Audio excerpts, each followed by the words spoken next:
Pope Leo XIV has approved the creation of a commission on artificial intelligence, bringing together multiple Vatican bodies focused on doctrine, culture, communication, science, education, social development, and human life itself. That structure matters.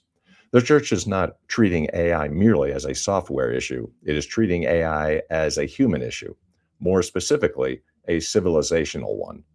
The Vatican's language is strikingly different from what dominates most executive conversations about AI. The concern is not simply what AI can do, but what AI may do to human dignity, human labor, moral judgment, social cohesion, and the integral development of the person. In many ways, this echoes the moment Pope Leo XIII confronted during the Industrial Revolution in Rerum Novarum in 1891. Then, the church wrestled with the social and moral consequences of mechanized labor and industrial capitalism. Today, the concern is not only the mechanization of labor, but potentially the mechanization of judgment itself. That distinction is enormous. The deeper question emerging beneath the AI debate is one modern culture has often tried to avoid. What is a human being that cannot be replaced by a machine? Technical intelligence alone has never been sufficient for leadership, civilization, or wisdom. Organizations survive not merely through information processing, but through judgment, moral reasoning, trust, sacrifice, imagination, and shared meaning. This is where many institutions may be intellectually unprepared.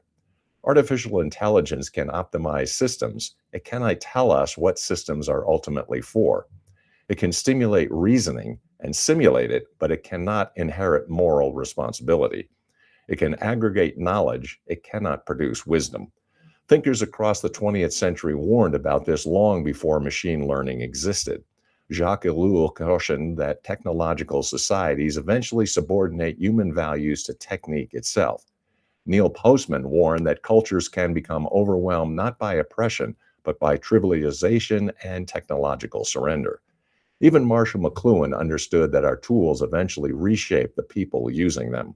The challenge before us is not merely and simply whether AI becomes more powerful.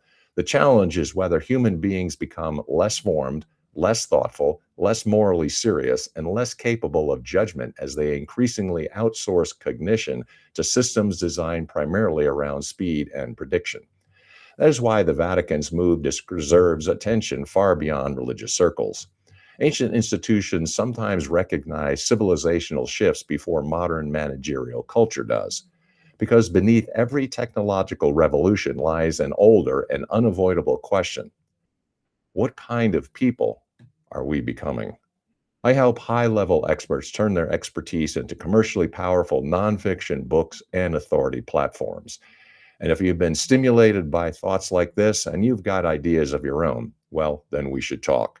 This is the Dr. Dr. Digital podcast. You can connect with me on LinkedIn, GMIC, the Dr. Digital Smith, PhD, and also invite any conversations along these lines.